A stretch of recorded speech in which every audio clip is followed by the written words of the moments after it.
지난 2000년 동안 예수님 말씀하신 세상의 종말은 계속해서 얘기해 왔지만 언제 종말이 올지는 아무도 모르겠습니다. 오직 하나님이 그때를 이미 정해놓고 준비하고 계시겠지요. 그래서 오늘 읽은 마태복음의 내용은 마치 작은 묵시록, 계시록과 같은 그런 내용으로 마지막 종말의 때에 일어날 일에 대해서 예수님이 최후의 이 땅의 공생의 마지막 한 주간 동안에 들려주신 말씀입니다. 그래서 읽어보면은 맨날 시작만 있고 아직 끝이 안 오니까 언제 끝날라나. 그걸 못 기다리는 사람은 또 날짜를 찍어가지고 얘기를 하다가 또 망신을 사고 거짓 선지자로 판명이 나고 그랬습니다. 뭐 전쟁이 일어날 거라는 얘기도 주님이 하셨는데 뭐 그때부터서 전쟁이 지금까지 안 일어난 해가 있었습니다. 역사학자들이 얘기하기를 지난 100년 동안에 하루도 전쟁이 안 일어나고 조용히 넘어가는 날은 14일이었답니다. 100년 동안에. 그러니 예수님은 계속 시작이다, 재난의 시작이다, 아직 끝은 아니다 그러시는데 진짜 시작만 있다가 어느 날 갑자기 끝날 것 같아요. 오늘 본문에도 첫째의 기근과 지진이 있을 거다 그런 말씀이 있는데 그 기근과 지진이 2000년 동안 있었습니다. 뭐 인도네시아 쪽에서 일어났던 쓰나미로 얼마나 많은 사람이 죽고 또 동일본의 후쿠시마 원전 거기에 쓰나미가 몰려와가지고 원전이 폭발하고 얼마나 근자에도 어려운 일들이 많았습니까? 계속해서 또 LA 근처에서 또 지진이 있었다죠 이번 주에. 일본은 날마다 지진이 있답니다. 그래도 그냥 항상 그 나라는 떠갖고 있으니까 지진대위에. 지진대위에서 그 사람들 그냥 춤추면서 사는 게 익숙해져가지고 한 7, 8 정도 와도 왔는가 보다 그래요.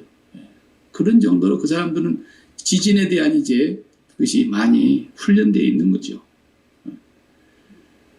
또 기근이라고 하는 것은 이제 우리가 지금 팬데믹을 지금 영향 아래서 이렇게 있는데 기근이 오면 더 무섭습니다. 지금 이 팬데믹이라도 먹을 게 있잖아요. 그러나 이제 기근이 와서 세계의 곡창지대라고 불리우는 미국 중부지역과 캐나다의 중부지역과 저기 동남아시아 베트남이나 이런데 평야가 기근이 왔다. 그러면 이제 모르겠어요. 조금 먹을 건 어느 정도 비축이 되어 있는지 모르겠지만 전 세계에서 기아로 죽어갈 사람이 너무너무 많다는 거죠. 우리 미국이 잘 먹고 잘 사는 나라라고 다들 생각하지만 미국의 절대 비만은 10%에 해당된답니다. 미국 인구에. 그런데 기근에 아직도 허덕이고 절대 가난에 시달리는 사람이 미국 안에 300만 명이나 있다는 겁니다.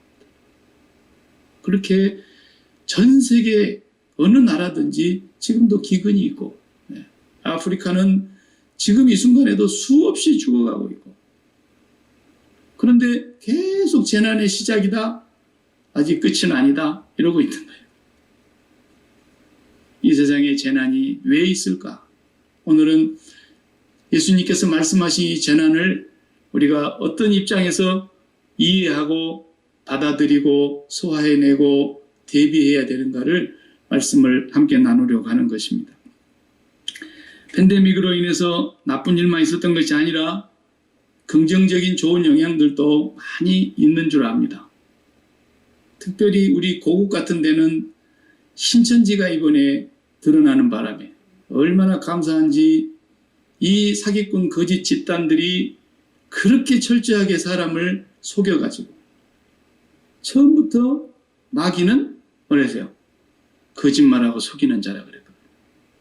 그러니까 그 순진한 사람들 인생을 살다가 실패하고 시리에 빠진 사람들 어떻게 살아야 되는가 갈 길을 찾지 못하고 방황하는 사람들을 너무너무 교묘하게 속여가지고 천사처럼 대접을 해주고 하니까 세상에 이런 데가 어디 있나 이게 진짜인가 보다 그래가지고 다 빨려갔는데 마지막에 가보니까 이만희는 성령이시다 이렇게 가르칩니다. 빠져나올 수 없는 단계에 가니까 그 얘기를 하더라는 거예요.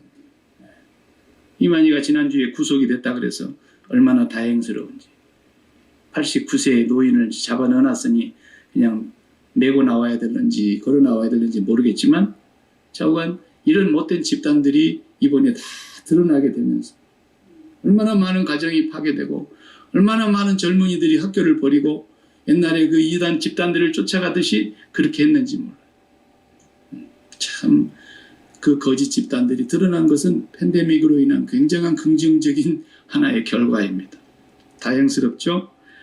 오늘 본문에서 예수님께서 마지막 때의 증상 가운데 거짓 그리스도와 거짓 선지자가 나올 거다 이런 말씀하셨습니다. 그렇죠. 지난 2000년 동안 거짓 선지자, 거짓 그리스도가 얼마나 많은지 모릅니다.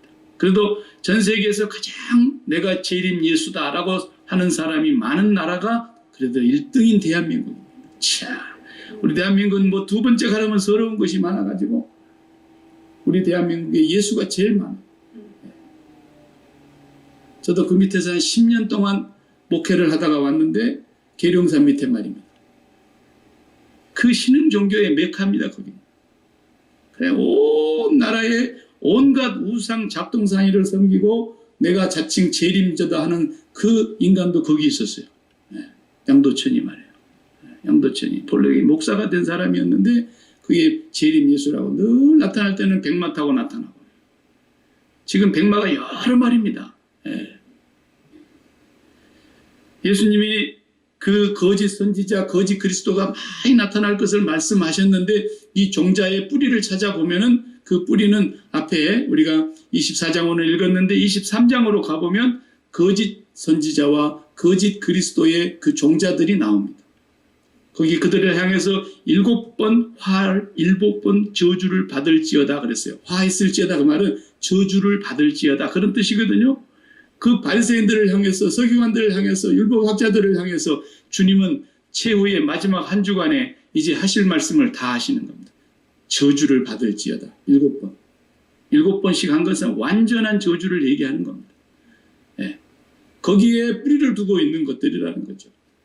그래서 거짓 그리스도나 거짓 선지자도 역시 뿌리는 같아요. 그 뿌리가 어디서 나온 거냐면 창세기에 보세요. 마태복음 23장 33절에 예수님께서 7번 화를 말씀하시는 7번째 저주에서 뭐라 그랬어요? 뱀들아, 독사의 새끼들아 그랬어요. Snakes, son of vipers. 너희가 어떻게 지옥의 판결을 피할 수 있을 줄 아느냐. 그들은 반드시 지옥의 저주를 받는다고 뱀 새끼들, 독사의 새끼들이라고 예수님이 얘기했어요. 그 독사의 새끼, 뱀 새끼가 어디입니까? 창세기 3장으로 가면은 그 옛뱀, 그 큰 용이라고 불리우기도 하는 마귀라고도 하고 사단이라고도 하는 그 종자들이라는 것입니다. 처음부터 거짓말했다 했어요. 그랬죠. 인류를 속였습니다. 그래서 그 뿌리에서 나오는 종자들은 모든 방법이 거짓으로만 하는 겁니다. 대표적인 것이 이번에 마지막 이제 또 드러난 것이 다 거짓이지만 신천지도 처음부터 거짓이에요. 하나도 진실을 하지 않고 전부 거짓말로 해가지고 그 사람을 속여가지고 최후의 보루까지 끌고 가가지고 더 이상 빠져나갈 수 없는 지경이 될 때에 딱 정체를 드러내가지고 거기서 빠져나가면 막 생명의 위협을 당하고 그렇지 않습니까? 거짓의 뿌리를 두고 있는 사탄이 결국은 인간을 속였습니다. 그래서 그 사단에게 하나님께서 심판하실 때 뭐라 그랬어요? 어떤 저주를 받습니까? 창세기 3장 14절을 보면 너희가 살아있는 동안에 모든 가축과 들의 모든 짐승들보다 더욱 저주를 받아 배로 기어다니고 흙을 먹으리라. 종신토록 흙을 먹으리라 그랬어요. 뱀이 흙 먹고 사나? 그런 얘기가 아니고 이게 영적인 저주를 지금 선포하시는 거예요. 그러니까 뱀의 그 증상이 뭐냐? 뱀의 새끼들의 후손들의 증상이 뭐냐? 전부 흙에 속했고 땅에 속했고 이 세상의 일시적인 것들로 인해서 걔들도 허기진 거 마찬가지거든. 근데 그 허기진 배를 그걸로 채우고 살아라고 하나님이 저주를 내린 거예요. 그러니까 이 땅의 것으로 배불리는 것이 하나님의 축복인 것 같은데 깊이 들어가 보면 이 땅의 속하고 이 땅의 흙에 속하고 이 세상의 가치들로 배를 불리게 해놓은 이것이 바로 사탄의 전략입니다. 그래서 육신의 정욕, 안목의 정욕, 이생의 자랑이라 이렇게 세 가지로 압축이 되고 그것이 먹음직하고 보암직하고 지혜롭게 할 만큼 탐스럽기도 한 것이고 그것이 또 예수님에게 찾아와서는 돌로 떡을 만들어 먹어라, 높은 곳에서 한번 뛰어내려봐라, 세상 만국의 영광을 내가 줄 테니까 절해봐라. 똑같은 거예요. 항상 그들은 이 세상의 땅에 속하고 흙에 속한 것으로 배를 채우고 그것이 행복의 극치예요. 그것이 만족의 극치예요. 그것이 인생 살아가는데 안정됨의 기초예요. 이 사람들은 그것만 있으면 기쁜 거예요. 이것이 뭐냐? 저주다라는 거예요. 저주의 꽃배기라는 거예요.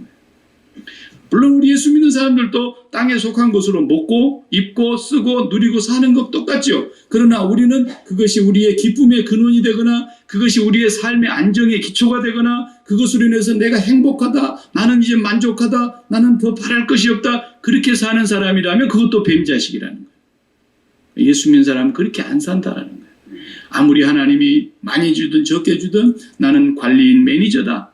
나는 정직이다.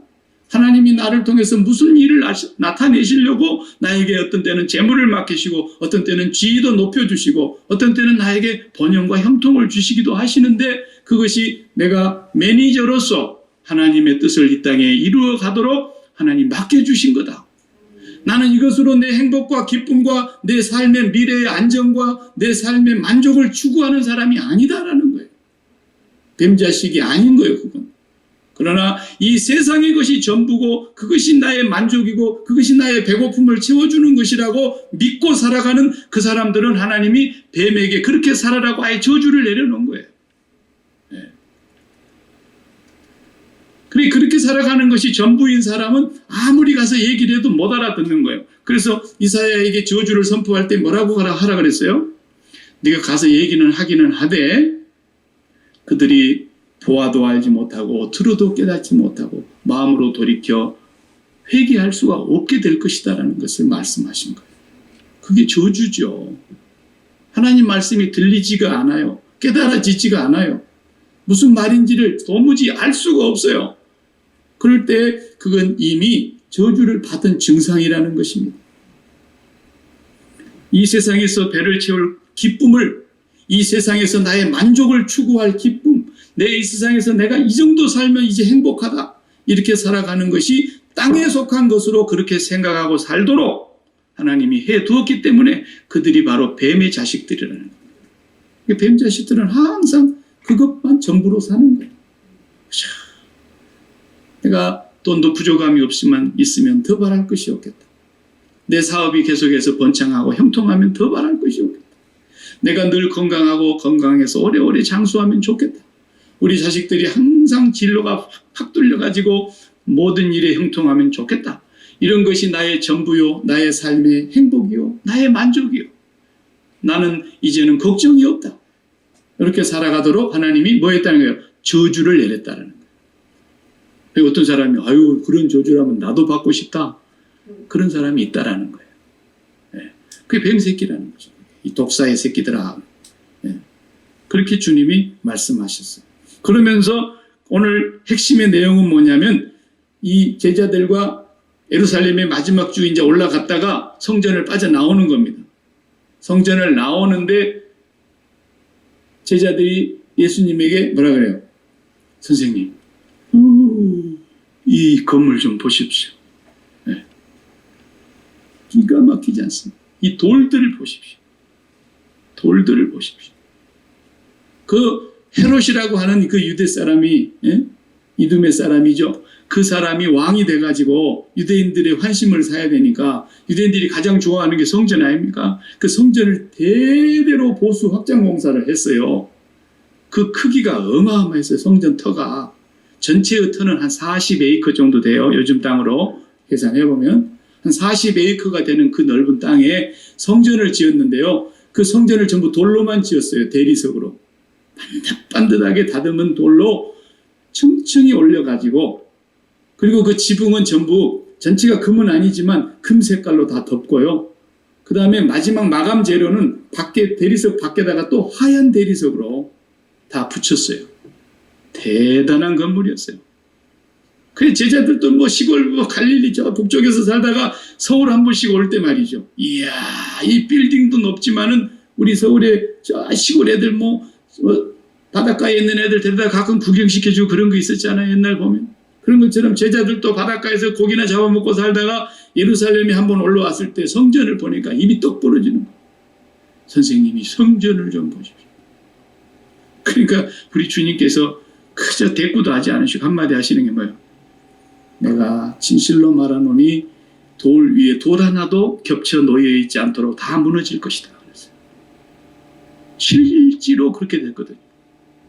AD 70년 되던 해에 로마의 장군 티투스가 군대를 끌고 들어와서 예루살렘을 정복하고 성전을 불태우고 허물고 했는데 그 성전에 어떤 소문이 돌았느냐 하면 이 성전을 지을 때에 유대인들이 하나님의 성전이라 그래가지고 돌 이렇게 첩첩이 쌓아 올릴 때마다 돌과 돌 사이에다가 보석과 금은 보화들을 갖다가 넣어놨다. 그런 소문이 돌아가지고 로마의 군대가 그 보석 해내려고 돌 하나도 남김없이 다 뜯어서 다 무너뜨리고 다 파헤쳤다라는 거예요.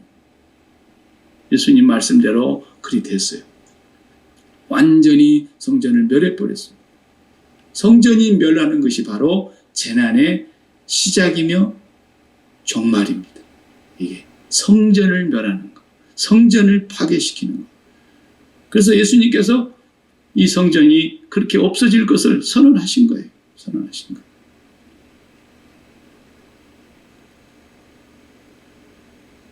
사도 바울이 고린도전서 3장 16절, 17절, 18절 세 개의 절에 뭐라고 말씀했어요? 너희가 하나님의 성전인 것과 하나님의 성령이 너희 안에 거하시는 줄을 알지 못하십니까? 하나님의 성전은 거룩합니다. 그래서 그 하나님의 성전을, 거룩한 성전을 더럽히는 자는 하나님이 그 사람을 멸하실 것입니다. 그랬어요. 하나님의 성전은 거룩하니 여러분도 거룩해야 됩니다. 그랬다니까요. 그러니까 이제는 하나님의 심판의 종말이 언제 온다고요? 성전의 멸망과 같이 오는 거예요. 성전이 더럽혀질 때에 하나님의 종말이 온다는 거예요. 마지막 때의 종말은 성전을 보면 알아요. 그 성전이 뭡니까? 돌로 지은 것이나 이 건물이 아니잖아요. 교회를 보면 안다는 거예요. 그 교회가 성전이거든요. 그 무리들이 성전이거든요. 진리를 가진 자들이 성전이거든요. 그런데 그 성전이 더럽혀지면 거룩한 곳에 가증한 것이 선 것을 보거든 인자가 문 앞에 이른 줄 알라 그랬단 말이죠. 더럽혀지는 것이 뭐냐 그런 것을 제가 성경 공부 시간마다 예를 들어 설명했는데 더럽다, 부정하다, 깨끗이 못하다라는 것은 쉬운 말로 풀어보면 있어야 될 것이 있어야 될 곳에 있지 않다 그런 뜻입니다. 그게 더럽다라는 것이. 그래서 콩나물을 다 먹으려고 한 줌 올리고 잡채를 먹으려고 쑥 올렸는데 머리카락 두 개가 싹 따라 올라온단 말이에요. 그러면은 안 먹고 싶은 생각이 든대. 근데 그 사람 만든 사람이 아침에 머리를 샴푸 좋은 걸로 감았거든요. 그래서 식당에서 그냥 뭐 먹는데 머리카락이 나왔다. 그래서 막 주인 오라 그래라. 그러니까 손님 죄송합니다. 아침에 머리 감고 나왔거든요. 통합니까? 안 돼요. 머리는 머리에 붙어 있어야 머리카락이 깨끗한 거예요. 쓰레기는 쓰레기통 안으로 담아 넣어야 깨끗한 거예요. 모든 것은 똑같아요. 원리가. 죄송합니다. 배설물도 변기통 안에서 내려가는 건 깨끗한 거예요. 모든 것이 제자리에 있어야 될 자리만 있으면 다 그것이 깨끗하다, 거룩하다 그러는 거예요. 그래서 우리 성전, 우리 몸인 성전은 예수 그리스도의 몸인 성전은 뭐예요? 하나님 한 분 지성소에 모시고 있는 거예요. 하나님 한 분 외에 다른 것이 우리의 마음을 더럽히면 하나님이 그 사람을 반드시 징계하시는 거예요. 멸망에 받을 뱀의 자식들이라면 내버려 둘 거라고요. 그럼 뭐 그 사람들은 예외니까 그건 얘기할 대상이 못 되는 거니까. 그러나 하나님의 백성이 만약에 그렇게 되면 하나님은 반드시 징계의 채찍을 내리게 돼 있어요. 나는 이제 뭐 먹을 게 걱정이 있나, 내가 뭐 집이 없기를 하나, 내가 뭐 몸에 병이 있기를 하나, 내가 우리 자식들이 뭐 안 좋은 일이 있기를 하나, 내 사업이 뭐 부도가 나기를 하나, 나는 아무 일이 없어. 너무너무 행복해. 너무너무 평안해. 그런 사람들이 많거든요. 미안하지만 그런 사람들은 아직 믿음에 이른 사람은 아닙니다. 진정한 평안은 때로는 건강이 무너질 때도 있고, 사업이 좀 기울어질 때도 있고, 또 어떤 일들이 잘 되다가도 좀 안 좋게 풀릴 수도 있고, 이렇지만 내 마음이 깨뜨려지질 않는 거예요. 왜? 하나님이 보고 계시기 때문에. 나의 하나님이 나의 방패가 되시고, 나의 피난처가 되시고, 나의 요새가 되시고, 나의 산성이 되시고, 나의 모든 삶을 이끌어 가시는 주권자이시기 때문에, 목자이시기 때문에, 산을 들어 바다에 빠뜨릴 수 있는 그런 천지를 창조하신 분이시기 때문에 그분이 나를 지금도 보고 계시고 내가 그분의 손 안에 있다라고 하는 거예요. 그분 안에서 누리는 평안, 그분 안에서 누리는 기쁨, 그분 안에서 누리는 만족과 안정감은 어느 무엇도 깨뜨릴 수가 없는 거예요. 그것을 하나님께서 우리에게 믿음이라 그러는 거예요. 믿음을 가진 사람.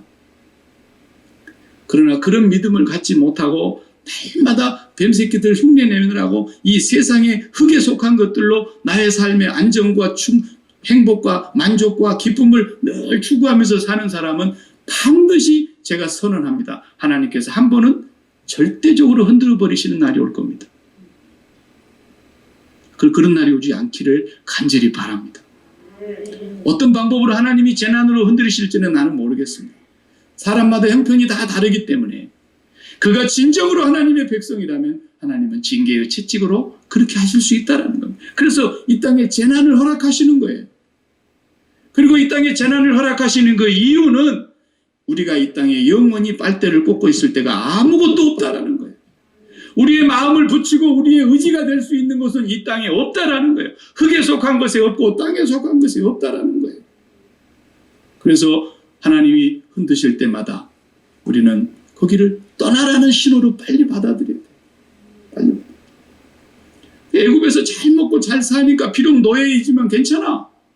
그런데 알지 못하고 요셉을 알지 못하던 이상한 왕이 나와가지고 그 선민을 괴롭히고 학대하고 중노동을 시키니까 하나님이여 우리를 살려주십시오. 아브라함의 하나님이여 언약을 기억해 주십시오. 이러면서 하나님을 찾게 되더라잖아요. 그러니까 안전하다 평안하다 할 때에 해산을 하는 임산부에게 오는 그 신호처럼 갑자기 닥친다라는 거예요. 우리가 이 세상을 통해서 안정을 추구하려고 할 때마다 하나님은 반드시 재난으로 우리를 흔드실 수 있다라는 거예요. 그때마다 우리는 깨달아야 됩니다. 하나님, 내가 이 세상에 절대로 땅에 속하고 흙에 속한 것으로 안정을 추구하려고 하는 어리석은 자가 되지 않기를 바랍니다. 날마다 주님의 십자가를 고집스럽게 끝까지 붙잡고 세상의 안정을 추구하려고 했던 육체의 정욕, 안목의 정욕, 이생의 자랑을 십자가에 그리스도와 함께 못 박아 죽인 자라는 것을 매일매일 확인하고 고백하시면서 우리의 심령이 항상 하늘에 속한 신령한 곳을 바라다보고 하나님께로부터 오는 참 평안과 기쁨을 우리가 늘 사모하고 기도해야 되는 것이죠. 하나님은 그것 때문에 이 땅에 재난이라는 걸 허락해 두셨습니다. 땅에 속한 것으로 전부인 줄 알고 살아가고 있는 사람을 하나님이 그대로 가만히 내버려 두신다면 그게 뭐겠어요? 그게 저주 아니겠습니까? 그러나 하나님을 믿지 아니하는 사람이었을지라도 하나님께서 아주 곤고하게 그 인생을 코너로 몰아가지고 아이고 이제 나는 모든 걸 다 내버리치고 교회로 가야 되겠다 이런 마음이 생겼다면 그는 진정으로 축복의 길로 돌아선 거 아니겠습니까? 하나님은 재난을 통해서 우리의 삶에 우리가 심장을 어디다 붙이고 있는가를 날마다 테스트하시고 확인시키는 거예요. 확인시키는 거예요. 여러분이 마음속에 언제 제일 마음이 찢어지게 아프겠습니까? 여러분이 보물을 마음에 붙이고 있을 때 아니겠습니까? 그 보물이 찢어지는 날, 그 보물이 무너지는 날, 그 보물이 내 손에서 떠나는 날 제일 인생은 비참하게 될 것입니다. 그것이 흙에 속한 것이었고 땅에 속한 것이었다면 바벨론을 멸망시킬 때에 그 모든 것과 함께 멸망의 길로 빠지는 계시록의 바벨론 심판이 그거 아니었습니까? 오늘 예수님께서는 우리에게 그것을 다시 한번 상기시켜 주시면서 이 코로나 사태도 미국 같은 나라는 전 세계에서 그래도 최고 가는 부자고 강대국이고 얼마나 국방의 힘이 커서 전 세계의 국방을 연약한 나라들을 다 돌봐줘야 될 정도로 그렇게 강대한 나라이지만 팬데믹 하나로 눈에 보이지도 않고 현미경으로나 봐야 보이는 이 바이러스 하나가 미국을 이렇게 흔들어 버릴 줄을, 이런 재난을 통해서 우리가 하나님 앞에 바르게 서야 된다는 것이죠. 우리의 나라가 이 땅의 나라가 영원한 나라가 아니라는 것. 소니가 어디 갔어요? 요즘 소니 제품만 찾아다니는 사람 봤어요? 없어요. 이제는 삼성이에요. LG예요. 네. 그리고 현대, 기아, 다 우리 고국에도 굉장한 이제 대기업들이 있지만은 그것도 영원하지 않아요. 언젠가는 그 이름도 역사에 묻히고 말아요. 네. 미국이 영원한 나라가 될 것 같습니까? 미국이라는 나라도 또 역사의 뒤안길로 물러나는 때가 오는 거예요. 어느 곳에도 우리의 마음을 붙일 곳이 없다고 하는 것을 하나님이 선민들에게 재난을 통해서 계속 경고해 주시는 것입니다. 그래서 믿는 사람이나 믿지 않는 사람이나 다 재난을 만나기는 똑같지만 믿지 않는 사람의 증상은 이 재난을 피해서 계속해서 더 높은 곳으로 올라가려고 그러고 더 많은 것으로 확 벌려고 하고 더 든든한 것으로 삶의 기초를 쌓으려고 하지만 하나님의 백성들은 재난이 올 때마다 날마다 출애굽해야 된다. 내가 이 세상을 출세상해야 된다. 그래서 주님의 동선, 주님이 움직이는 대로 따라가는 거예요. 주님의 동선과 우리의 동선은 딱 한 가지만 달라요. 그분은 위에서 오셨고 우리는 땅에 속한 자들이에요. 그래서 주님의 동선을 보면 먼저 태초부터 계신 영원전부터 계신 그분은 하늘 위에 계시다가 땅으로 성육신하셨고 그리고 우리의 죄값을 다 짊어지시고 십자가에서 저주로 담당해 주셨고 그리고 약속대로 사흘 만에 부활하사 승천하여 보좌 우편으로 다시 되돌아가신 게 주님의 동선이에요. 내려왔다가 올라가신 거예요. 왜? 위에 속한 분이니까. 근데 우리는 땅에서 났고 땅에 속한 사람들이기 때문에 우리는 먼저 어떻게 해야 됩니까? 이 땅에 속한 것에 대해서 죽어야 되기 때문에 예수 그리스도와 함께 십자가에서 먼저 죽음을 통해서 주님의 동선을 따라가는 사람들인 거예요. 그래서 먼저 십자가를 통과하지 않고는 절대로 주님을 따라갈 수가 없게 되어 있는 거예요. 그리스도인은 운명적으로 그렇게 되어 있어요. 그래서 먼저 우리는 땅에 속해 있기 때문에 땅에 속한 자의 삶에서 떠나기 위해서 이 세상을 출세상하기 위해서 그리스도의 십자가의 죽음과 함께 죽고 그리스도와 연합함으로써 부활하게 되는 거예요. 부활해서 올라갑니다. 우리의 마음이 하나님 보좌 우편에까지 안치운 바 되고 올라갑니다. 그리고 하나님의 영광으로 우리가 가슴에 채워짐으로써 다시 예수님께서 처음 내려오셨던 동선을 따라서 하늘로부터 우리가 다시 내려오는 거예요. 그게 뭐예요? 보냄을 받는 거예요. 그래서 우리는 하나님의 뜻을 이 땅에 품고 그 뜻을 성취하기 위해서 보냄을 받은 대사처럼 살다가 이제 주님을 맞이하게 되는 것이죠. 우리의 동선은 그렇게 되어 있어요. 이 길을 주님이 뚫어놓으신 거예요. 이 고가도로를. 그래 주님이 뚫어놓으신 그 길로만 우리는 가는 거예요. 그리고 재난이 올 때마다 우리는 이 세상에 마음 붙이지 말아라고 하는 하나님의 사인인 거예요. 우리가 70년대에 맨날 많이 한 것이 뭐예요? 고국에 있을 때 여기는 민방위 본부입니다 하면서 왜 울리면 전부 다 밖으로 튀어나가가지고 대피소로 들어갔지 않습니까? 학교 공부하다가 다 빠져나와가지고 운동장에 모였지 않습니까? 경계경보, 또 좀 있으면 공습경보, 가상 전쟁 훈련을 했단 말이야. 대피하는 거. 그리고 해제경보, 그러면 다시 또 이제 일자리로 돌아가고 교실로 들어가고 그랬어요. 쓰나미 경보, 지진 경보, 화재 경보, 모든 데는 경보가 있어요. 이 땅에 하나님의 경보는 재난입니다. 그래서 이 땅은 항상 지진대다. 그걸 알라라는 거예요. 절대로 하나님 내가 이 땅에서 더 이상 흔들리지 않게 해주 그런 얘기 하지 말아요. 그런 건 기도도 아닌 거예요. 제가 지금 뭔 소리 하고 있다냐. 하늘에서 그러시는 거예요. 흔들리면 흔들릴수록 더 영원한 나라 흔들리지 않는 우리의 반석이시고 요새이신 하나님 아버지를 붙들어야 될 줄로 믿습니다. 예수는 나의 힘이요, 예수는 나의 반석이요, 예수는 나의 소망이요, 예수는 나의 기쁨이요, 예수는 나의 진정한 평강이라고 예수 그리스도를 더 강력하게 십자가 붙들라고 하는 하나님의 경보인데, 그 경보를 잘못 해석해가지고 하나님 이러시면 안 됩니다, 하나님 여기서 이러시면 안 됩니다, 코미디 하는 거예요. 그건 애들 말대로 코미디. 우리는 날마다 이 세상은 세상 끝날까지 절대로 바닷물질처럼 쉼 없이 요동할 것입니다. 좋아봐야, 최고 좋아봐야 그저 결혼하고 한 2, 3주 좋나요? 너무 심했나? 뭐 그렇게 좋은 것이 없어요, 별로. 제가 밴쿠버에서 목회하는 교회에 허장로님이라는 분이 계시는데, 지금 은퇴하셔서 이제 80이 가까우신 분인데, 가끔 제게 카톡으로 안부를 여쭤와요. 이제 그때 제가 목회할 때 그 교회는 거의 이제 관으로 면허가실 분들만 많이 계셨어요. 예. 거의 한 70%가 70세 이상이었으니까, 성도님들. 그러니까 이제 밴쿠버에 이민 오신 지 전부 3, 40년 다 되신 분들이죠. 뭐 굉장한 분들이세요, 다들.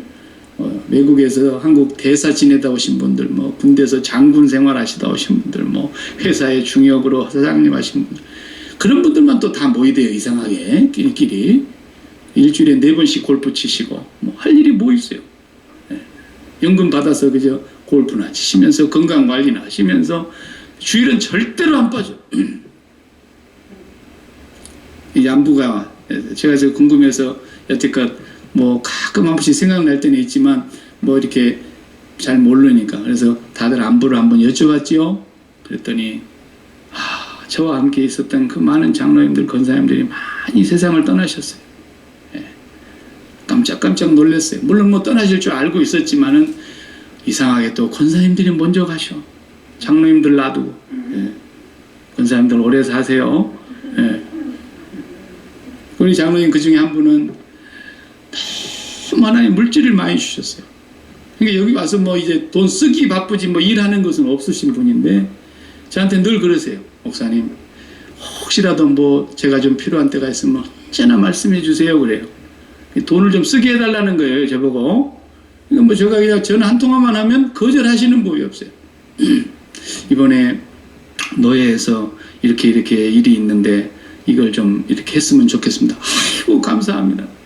뭐 노예 식구들 전체 식사 내는 것도 뭐 그분은 가지고 있는 재산 가지고 따지면 뭐 끄떡없는 분이니까. 이제 최고 높은 데 사세요. 최고 부자 동네. 집도 그냥 보통 한 3밀리언 넘는 그런 동네. 예. 아침에 탁 이렇게 거실에서 일어나면은 안방에서 일어나죠. 안방에서 일어나 문을 커튼을 젖히면은 앞에 태평양 바다가 다 한눈에 들어오는 거예요. 밴쿠버 앞바다가.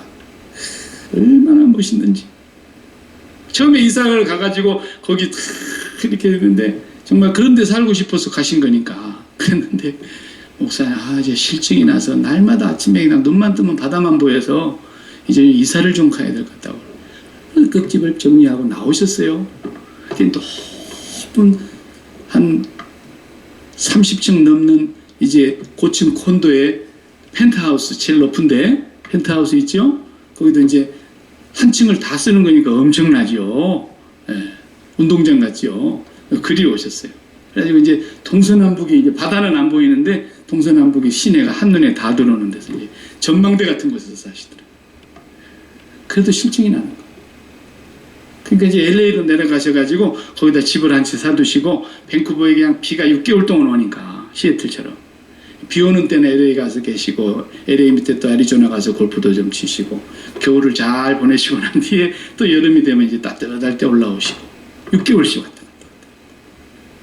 권사님이 돌아가셨더라고요.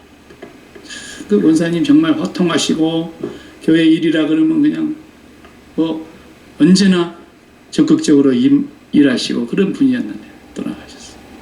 무슨 얘기하려고 그러냐면 그렇게 부족함이 없이 이 땅에서 사는데도 재미가 없어요. 재미가 없어요. 해볼 수 있는 건 다 해봤겠잖아요. 온 세계 여행도 다 해보셨고 쓰고 싶은 대로 다 써서 아마 이제 제가 언제 가서 뵐 날이 있을는지 없을는지는 모르겠지만 아무리 많이 가져도 낙이 없는 때가 와요. 낙이 없는 때. 우리가 이 세상은 그런 곳이라는 거예요. 그래서 그분은 그래도 하나님 그렇게 많이 주셔서 정말 하나님을 위해서 많이 하셨어요. 가난한 자들을 위해서도 많이 하셨고, 또 학비가 없어서 학교를 지나가기 어려운 젊은 청소년들을 많이 길러냈고, 정말 귀한 일을 많이 하신 그런 분인데, 어쨌건 이 세상에 그런 분도 하나님을 만나지 못했다 그러면 너무너무 슬프잖아요. 그 마지막이 얼마나 비참한지 몰라요. 하나님을 안 만난 사람. 하나님을 만났기 때문에, 하나님의 자녀가 됐기 때문에 이 세상에는 흔들리지 않는 것은 아무것도 없습니다.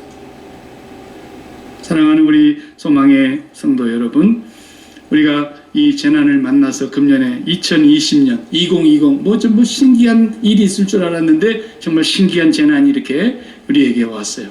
네. 이런 재난 올 때마다 이제 이것은 시작이다. 그러나 깨달아야 된다는 것. 너희가 이 땅에 터전을 삼고 흔들리지 아니하는 요새를 구하지 말라는 것입니다. 너희 마음이 언제나 그리스도와 함께 세상을 떠날 준비를 하고 있다가 경계경보가 울리는 순간 우리는 바로 할렐루야 하면서 주님, 여름이 너무너무 길었습니다. 해시기에 의해 당신의 그림자를 얹으십시오 하면서 그렇게 기쁨으로 그냥 아버지의 나라를 향해서 떠날 수 있는 그런 준비된 사람, 이것이 그리스도인이 가져야 될 재난에 대한 태도인 것입니다. 네, 기도하십시다.